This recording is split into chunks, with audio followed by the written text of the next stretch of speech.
আপনার মোবাইল ফোনটা কি স্লো হয়ে গেছে, অনেক সময় লোড নেয়?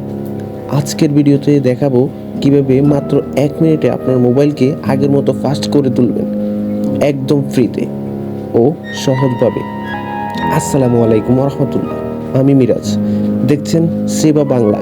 প্রতিদিন মোবাইল ব্যবহার করতে করতে র্যাম ফুল হয়ে যাচ্ছে, ক্যাশ জমে যাচ্ছে, তাই ফোন ধীরে চলে। চলুন দেখে নিই কীভাবে দ্রুত ঠিক করা যায়। স্টেপ নাম্বার 1, হাতে থাকা মোবাইলটি রিস্টার্ট দিন।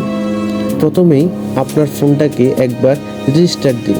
এটা র্যাম ক্লিন করে ফোনটাকে ফ্রেশ করে তোলে এবং আপনার মোবাইলটি আগের চেয়ে তুলনামূলক অনেক ফাস্ট হয়। স্টেপ নাম্বার 2, অপ্রয়োজনীয় অ্যাপ বন্ধ করুন। অপ্রয়োজনীয় অ্যাপ বলতে আপনার মোবাইলে যেই সব অ্যাপ কাজে লাগে না, এক কথায় সেটাইকে অপ্রয়োজনীয় অ্যাপ বলা হয়। তো সেটা বন্ধ করতে হলে সেটিংয়ে যাবেন এবং অ্যাপসে যান, সেভ, এবং যেসব অ্যাপ আপনি ব্যবহার করবেন না সেগুলো ব্যাকগ্রাউন্ড ডাটা বন্ধ করে দিন এবং ফরেস্ট স্টপ করে দিন। হ্যাঁ বন্ধুরা, এটাই আপনার ফোনকে আরও দ্রুত করে দিবে। এতে আপনার র্যামেও কোনো প্রকার চাপ সৃষ্টি হবে না।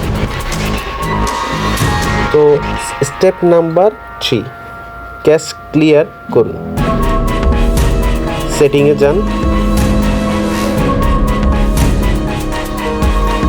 স্টোরেজে যান এবং ক্যাশ ডাটাতে এখানে ক্লিক করে ক্যাশ ক্লিয়ার করে দিন। এতে করে অনেকটা হালকা হয়ে যাবে।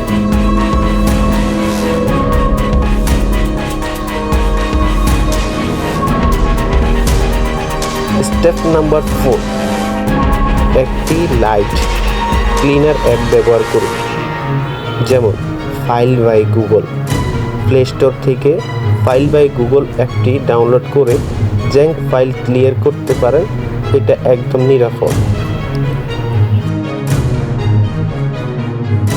এবং আপনাদের জন্য বিশেষ একটা টিপস, হোম স্ক্রিনে বেশি উইডজেট ব্যবহার না করাই ভালো হবে। অটো আপডেট বন্ধ রাখলে মোবাইল ফাস্ট হয়ে থাকে এবং এই সহজ কিছু টিপস ফলো করলে আপনার মোবাইল আগের মতোই ফাস্ট হয়ে যাবে। ভিডিওটি ভালো লাগলে অবশ্যই লাইক করে দিবেন, কমেন্ট করে জানিয়ে দিবেন ফোনের ব্র্যান্ড কী, আর চ্যানেলটি সাবস্ক্রাইব করতে ভুলবেন না। আমি ছিলাম মিরাজ, দেখা হবে পরের ভিডিওতে সরকারি সেবা ও টেক টিপস নিয়ে। আল্লাহ হাফেজ।